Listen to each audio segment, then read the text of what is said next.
днес сме определили тема, която засяга абсолютно всички българи, тъй като става дума за тока. Това е нещо, без което не може. Знаете, че сме се занимавали години наред с въпроса за електроразпределителните дружества. Това са трите фирми ЧЕЗ, ЕВН, ЕОН. Аз лично и като коментарен журналист съм се занимавал с тях още откакто стана сделката при правителството Сакскобургготски. Бях против тази сделка, давах аргументи през годините, защо тя не е добра за България. На практика беше българското енерго, както е известно сред народа, беше дадено за подпазарната му цена на три фирми, две от които са държавни фактически. Едната ЧЕЗ е държавна чешка фирма, а ЕВН е общинска австрийска фирма. Тези три компании влязаха в България и откакто са влезли, от 2001 година, само да ви кажа с колко се е повишила цената на тока,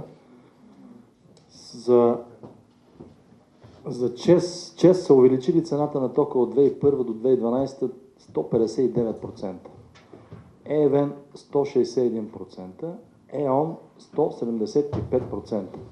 Значи българският потребител е натоварен с огромни повишения на цените на тока, без да получава добра услуга срещу това или подобрение на услугата. Напротив, все по-често са спиранията на ток, издевателствата над тия, които не могат да си платят или пък са затруднени. В същото време големи групи от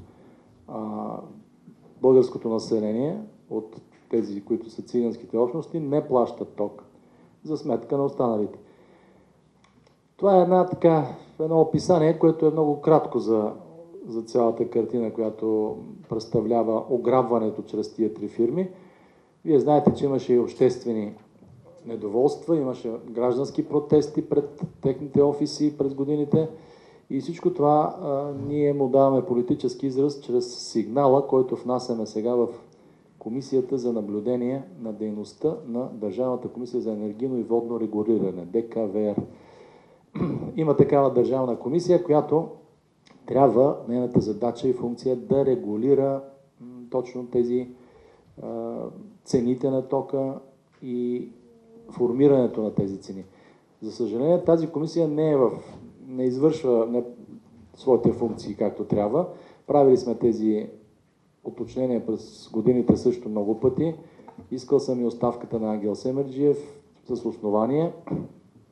И сега се позоваваме на един доклад, който самата Държавна комисия за водно и енергийно регулиране направи преди година и половина или 2 години. Одит, който ние го публикувахме във вестник Атака в пълния обем. Това беше огромен доклад. Този доклад съдържа всички нарушения на фирмите ЧЕЗ, ЕВН, ЕОН през годините, в които те са в България. Нарушения, които са правили нарушения на приватизационните договори, нарушения на лицензионните договори. Защото, освен че им беше дадено българското енерго, всъщност те получават един лиценз, без който не могат да извършват работата си в България. Този лиценз се издава от същата ДКВР. По този лиценз тези лицензианти, трите фирми, са задължени първо да извършват дейността си в интерес на обществото и отделния потребител. Нещо, което категорично установяваме, че не е така. Другото, което са задължени според лицензния договор е, че не могат да прехвърлят на трети лица цялата или част от лицензията или придобити права или поети задължения. Тук стават най-големите нарушения в тази клауза, защото през годините ЧЕЗ, ЕВН, ЕОН са прехвърли такива права на други фирми, които са създадени специално за тази цел. Много подробно е описано в нашия сигнал, който даваме до комисията. Той ще ви бъде раздаден екземпляр. Много подробно е, може да го ползвате. Има много информация в как точно са нарушавали лицензионните договорености. Например, само ще дам кратки откази. ЧЕЗ разпределение България АД 77%, които са предоставени на фирмата майка ЧЕЗ България, която е чешка. ЧЕЗ Електро АД 92% е предоставени на ЧЕЗ България. Тоест става едно прехвърляне на проценти на дейността на тези фирми, нещо, което лицензионният договор забранява. Тук имаме справка в същия сигнал на финансовите приходи и разходи на ЧЕЗ ЕОН ЕВН за периода от 7 години 2005-2011. Чисти приходи общо за трите дружества 4 милиарда 781 милиона, близо 5 милиарда лева. Чисти приходи. Като това число е получено, като от общите приходи са извадени технологичните разходи. И в нашия сигнал описваме тук всички споразумения и прехвърляне на услугите, така наречения аутсорсинг, чрез който фактически се източват печалби и се изнасят извън България. Между другото, тук е една скоба да направя. Това беше отбелязано и подчертано, изнесено публично от премиера на България Бойко Борисов през 2010 година, за което аз го поздравих тогава и, както знаете, му дадох своята подкрепа. Само че той си остана с констатациите, нищо повече не направи. Той установи тези аутсорсинг игри на ЧЕЗ ЕВН ЕОН, посочи ги публично, каза, дори употреби една дума, която така беше присвоена от моя речник, каза, че са колониални тези дружества, т.е. ограбват България, източват и че продават тока на цена по-висока, отколкото трябва да бъде. За съжаление, господин Борисов остана с тези констатации, не развали договорите, както аз го съветвах от първия ден на парламента, защото има достатъчно основания. Има достатъчно юридически основания договорите да бъдат прекратени и тези дружества да бъдат, казано разговорно, изгонени от България. Така както, между другото, едно от тях, ЕОН, германското ЕОН, беше изгонено от Унгария през 90-те години, точно по същите причини.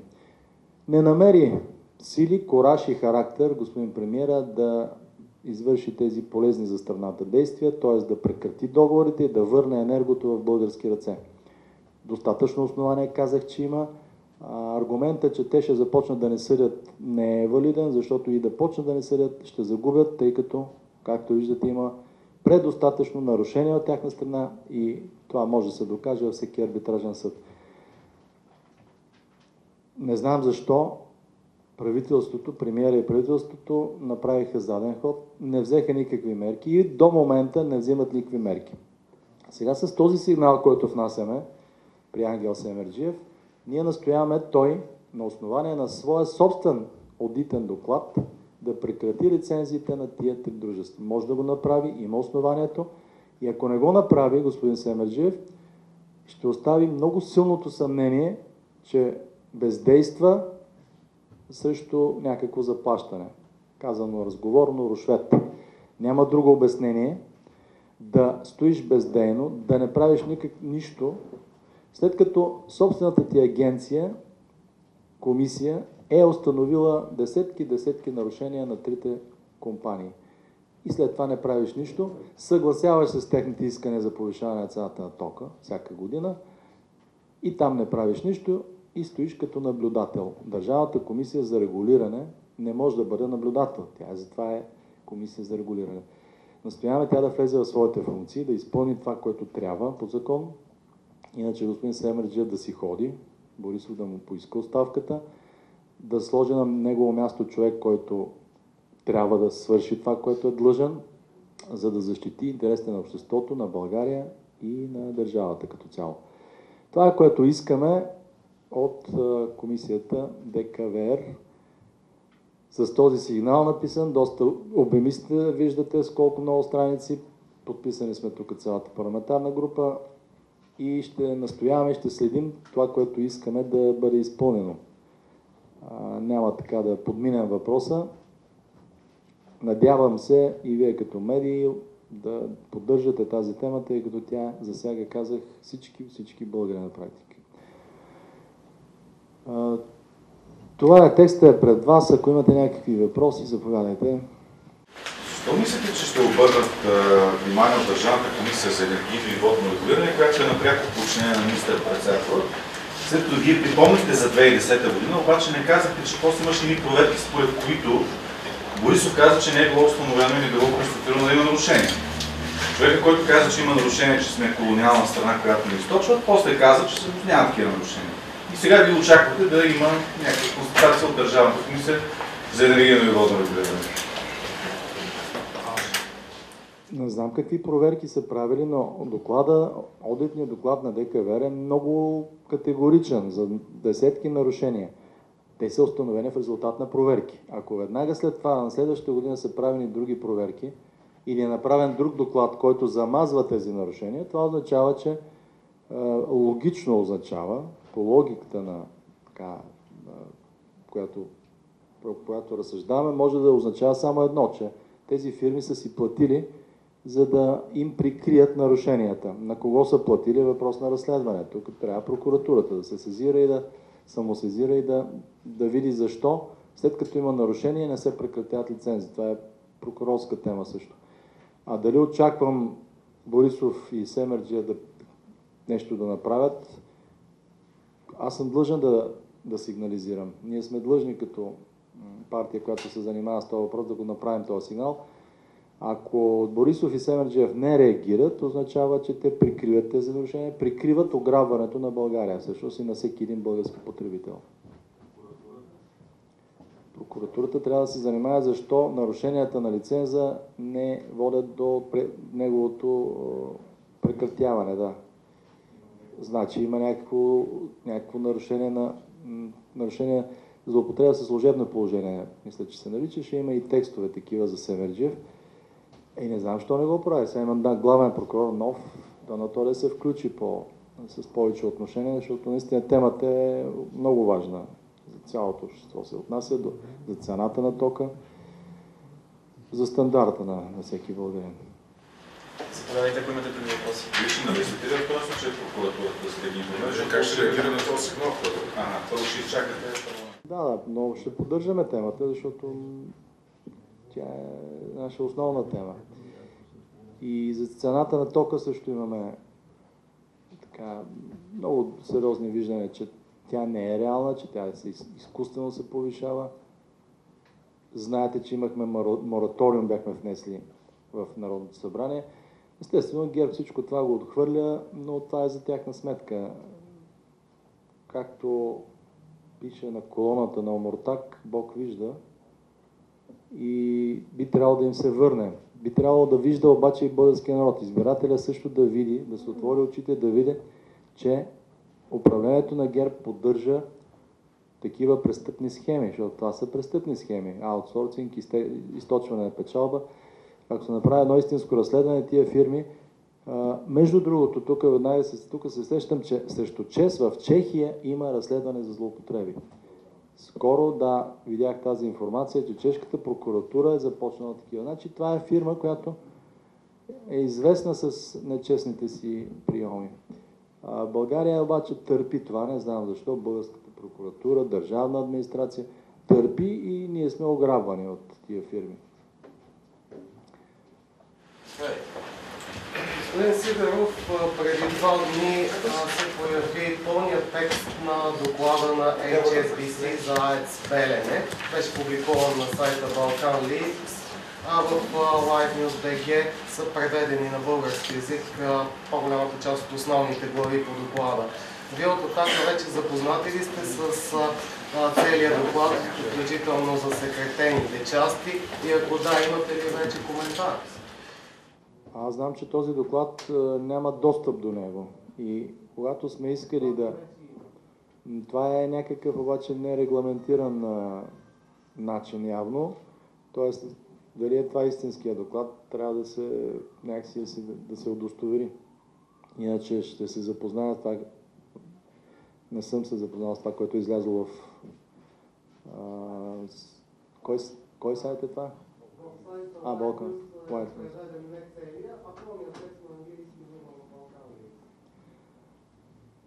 За нас беше по-интересен въпрос, защо на тази банка бяха платени няколко милиона за да напише един доклад от не знам колко страници, сигурно по-малко отколкото нашия сигнал тук до ДКВР, и 100 да са, значи сериозна цена на страница се пада.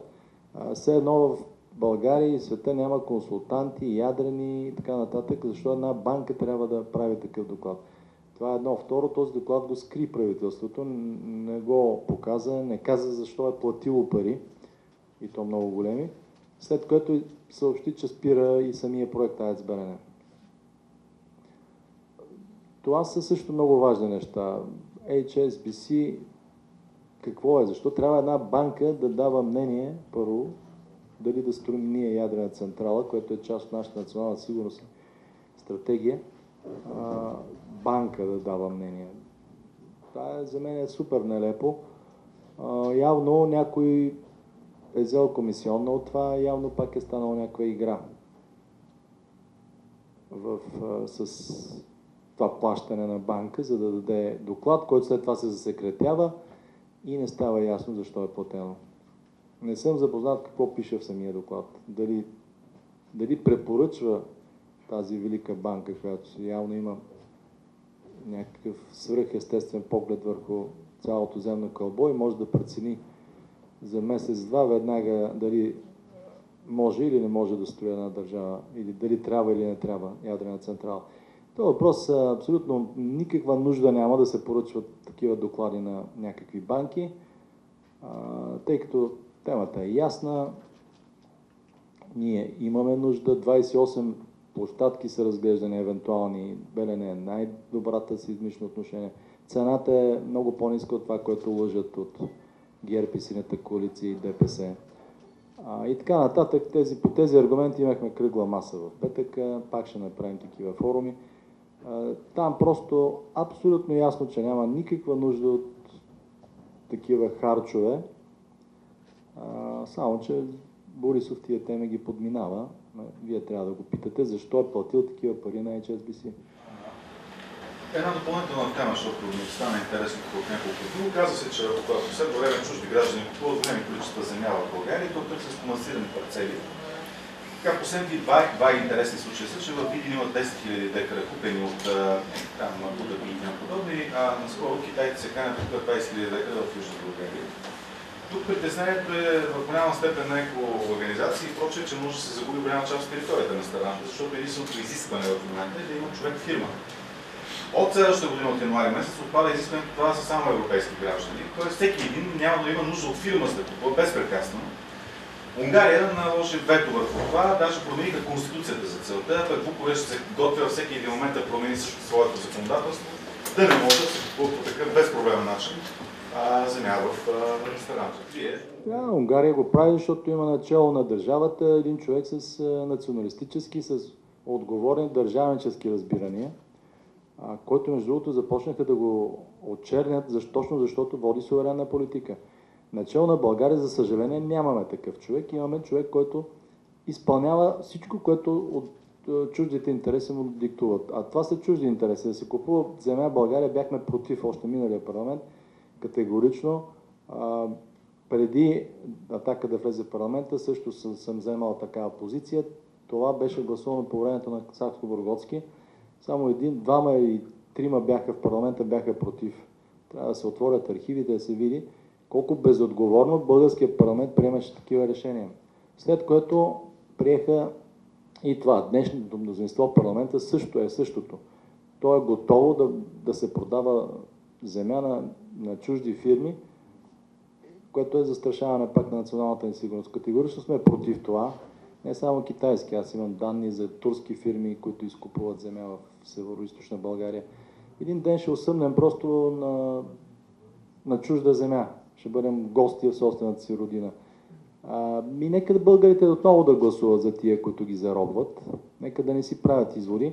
Утре да не се оплакват, че ще бъдат поробени изведнъж ще се събудят, поробени от някакви други чужди собственици на нашата българска земя. Това е политика на национално предателство. Категорично трябва да се забрани продажбата на земя на чужди фирми и граждани, земеделска земя, защото това е национално богатство. Това не е обикновена стока. Това не е обикновена пазар на нещо, както много други стоки. Земята е особена категория, нещо, което не трябва да се продава на чужденци, нещо, за което сме проливали кръв. Иначе става безсмислена жертвата на всички наши дядовци и прадядовци, които са били за България, ако тя един ден ще осъмне притежание на турски, китайски и други Абу Даби фирми, защото е хубава земя, защото е плодородна, защото притежаваме най-плодородната земя в Европа. Малко демократ за на България предвидяха единствения проблем, че същите тези чужденци имали правното основание да кандидатстват за евросубсидии и че малките стопани в България не могат да се го позволят, докато те може да го направят. Демократи за слаба България, защото това трябва да се чете така, просто трябва да отидат да се отдават в Черно море, защото това са най-големите виновници за пораженията, които България понесе. Аз не мога да разбера наглостта, с която този човек, Иван Костов, продължава да грачи по различни парламентарни трибуни и с което продължава да обяснява демокрацията. Това са хора, които трябва да бъдат в затвора. Аз не знам кога ще събуди българското общество, прокуратура и обществото най-вече, за да излезе да ги нарита и да ги сложи там, където е. Не да им слушаме демагогиите сега, ще ми обясняват те какво трябва и какво не трябва. И те предадоха България, те разрушиха икономиката, те се сипаха нещата до там, че сега да сме на нивото на третия, не четвъртия свят. И продължават да го правят, настояйки да нямаме ядрена централа, да няма високи технологии, България да не е технологична страна и развиваща се, а да бъде някаква там от третия свят. Просто не знам с какви очи излизат тия хора да говорят пред публика.